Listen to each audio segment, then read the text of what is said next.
Yo, what's going on, YouTube family? This is the ESP of WWE here with another video. Well, rather, a Raw recap. I'm going to be doing these weekly yet again because I believe I found my calling. I did go away for a few months, well, rather almost a year, a few long months, but I am back and I'm going to be, doing these every week. I used to do them, but I kind of got caught up with life, so I had to like put this on pause for a while. But now I'm back. So, anywho, let's get down to Monday Night Raw. So, Raw results review grades. Roman Reigns accept Jacob Fatu's challenge for a title match at Backlash. Right. So let's scroll down some. Okay, my thoughts on it. Well, we all know Jacob's gonna lose. He's gonna join the bloodline, but it's not just gonna be that simple, right? Of course, he's gonna acknowledge him, but it's you guys know he's still gonna be rough around the feathers. You know how Jay was. It's all copy and paste at this point from what I'm seeing or perceiving. But that's how I see this is gonna unfold. How he's gonna. I guess they're gonna have Roman just successfully pin him. I guess, and there's a storyline, the Bloodline 2.0 storyline. That's where this is going. In my opinion, honestly, I believe this Bloodline storyline is gonna be epic. I think we're gonna see Zilla Fatu near WrestleMania 43. In my opinion.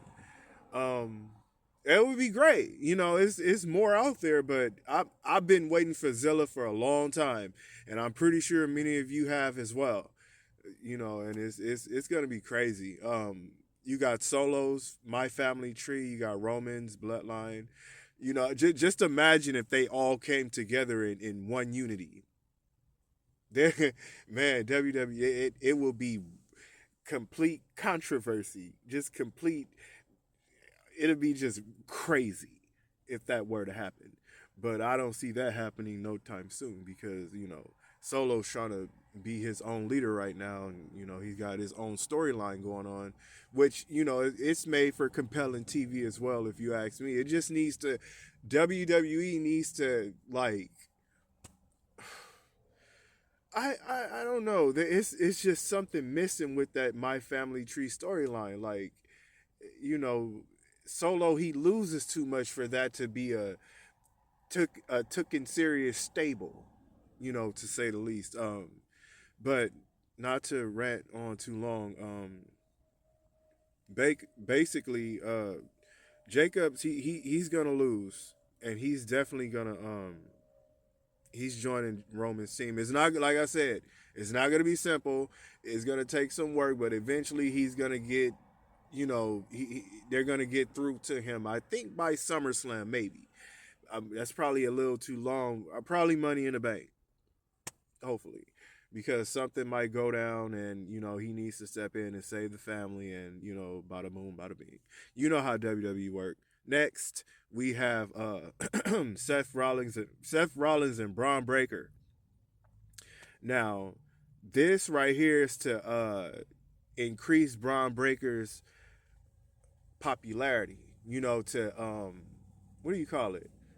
Uh, to give him that boost, that main event status that he needs. This is all to build Braun Breaker into what he's gonna be, which is the man. He's gonna be the man in a. I say by this WrestleMania, Braun Breaker is gonna be just terrorizing things. And Seth Rollins, he's playing a big part of that in his early stages. So who better? Who better than Seth Rollins to put Braun Breaker over? Because we know Breaker's gonna win. Seth, he's not winning that, in my opinion, right? But it's made. This is made for compelling TV as well, because it could be a deeper. It could be a deeper meaning to what's going on between the two. But I do see Rollins getting another stable. I think that's what he's hinting at. trying to talk to the street profits or whatnot. You know how they already know, they already think manipulative. They don't trust him. So it's like, okay, we see what you're doing. It's not gonna work. We're just here for championships, okay? And that's that.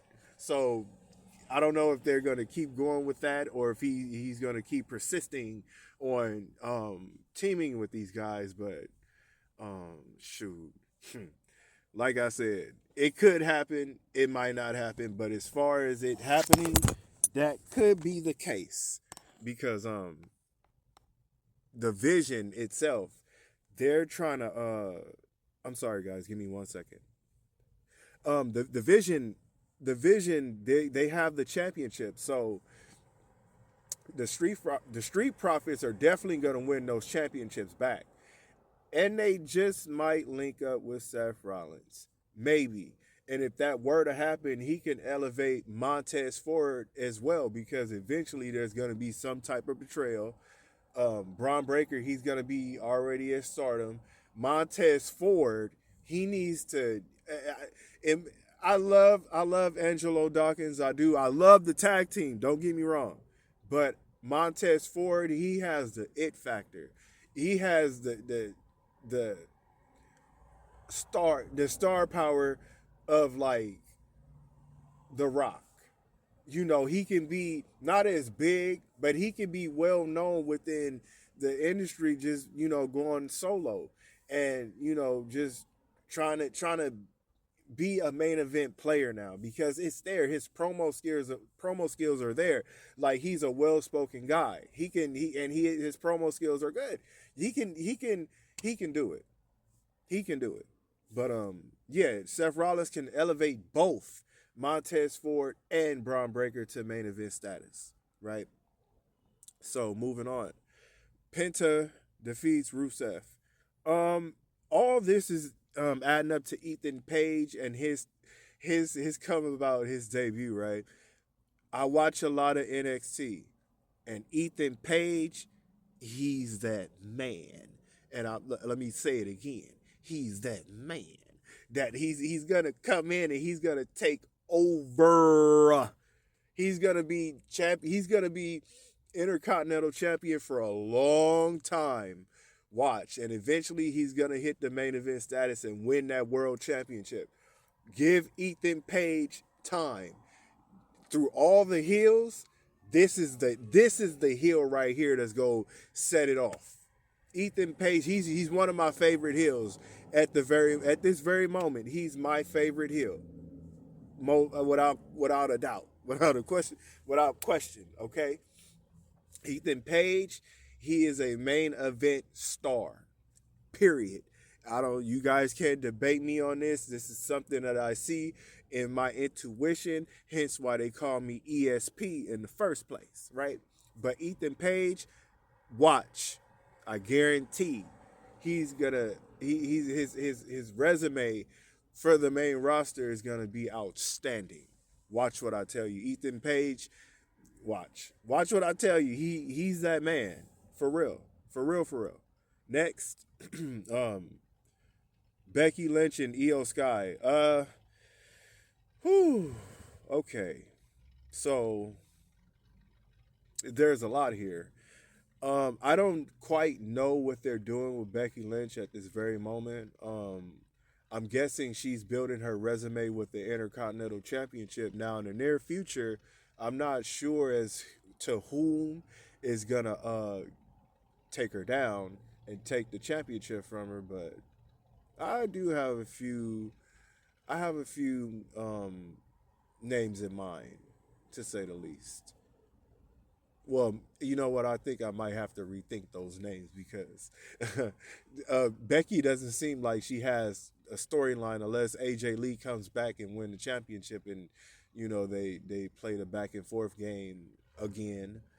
You know, Paige is back, so there's that. Maybe Paige can come in and dethrone her eventually. Maybe a SummerSlam. Because she's definitely going to hold that title for a while. I think SummerSlam, she could drop it to Paige. Because Paige and Brie, they're not going to hold them championships for too long. They're eventually, is gonna end pretty soon. That's just to get her footing back in the door and to give her something on her resume regarding Paige. Yeah, there's that.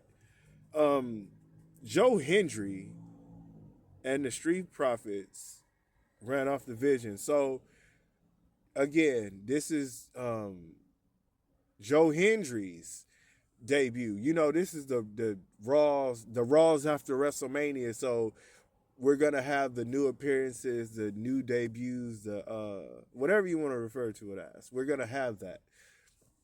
And Joe Hendry, that's a good signing. I love Joe Hendry a lot. I see him doing big things in this company in the near future, and definitely a world champion, definitely a Royal Rumble winner. I can see it all happening because it's gonna go down like that. Joe Hendry is that man as well, you know. But yeah, I'm happy to have Joe Hendry. I believe Monday Night Raw is a perfect fit for him. And yeah, there's that. You know, go Joe Hendry. Next, we have Rey Mysterio versus El Grande Americano. So look, you guys all know about the mask versus mask match at at the AAA event. So, in my opinion, I believe Chad Gable's Americano is gonna win, and Ludwig Kaiser is gonna have to reveal himself, and maybe the other two as well. Maybe Chad Gable called in an old friends, you know, hence Tozawa and Otis, you know, just in case he gets jumped. And after the match, after beating him, he gets jumped, and then, you know, they come out and help him and save him, and they unmask all three of them. It could go down like that. I don't know. He could lose too, but I'm guessing he's gonna win. It seems like it because, you know, look. Overall, this is funny TV. This shit's hilarious. I love it though. I do. I love it. Love it. Love it. Obafemi defeats Grayson Waller via pinfall. Now, we all know Obafemi. He is the next big thing. He is a main event star.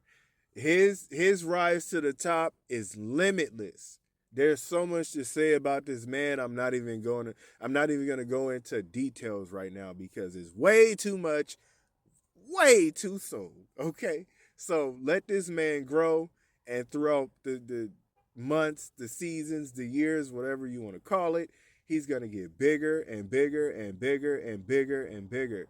He's going to hold that championship too for a very long time. It's going to be tough storyline wise if they do it right to beat that man. For real. For real, for real. So expect a lot from Obafemi. Right next, we're going down. Raquel Rodriguez and Roxanne Perez defeats Lyra, Valkyria, and Bailey. So let's ignore this title and the match at hand. Let's talk about the Judgment Day. Roxanne Perez, y'all hear it.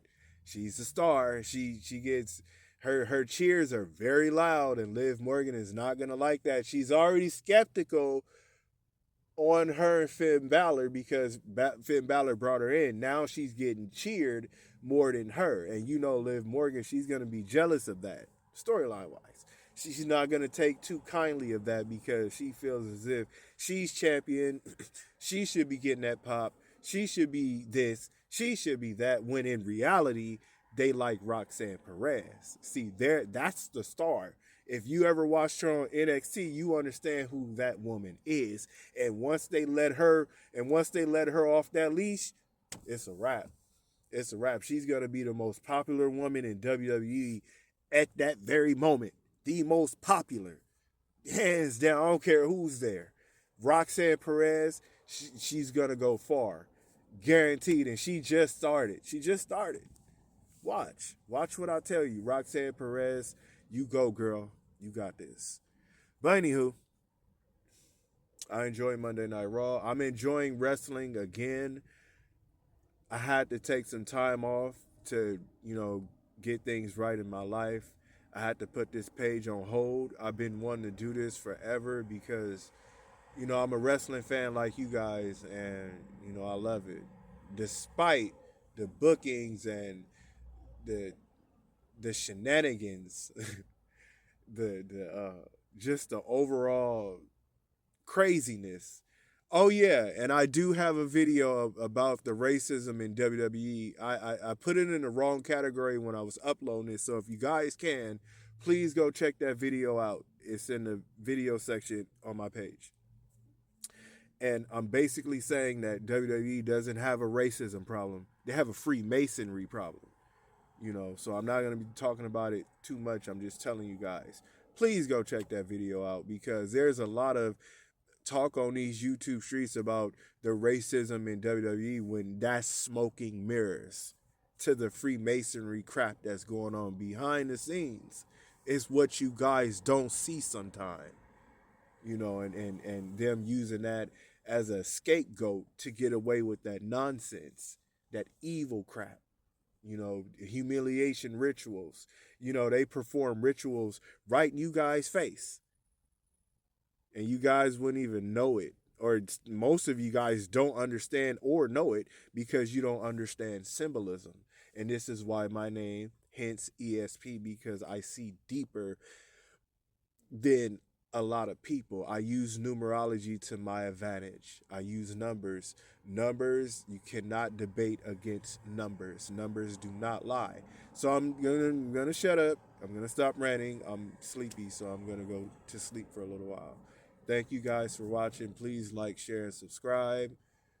And yeah, I'll see you guys for SmackDown. Peace out.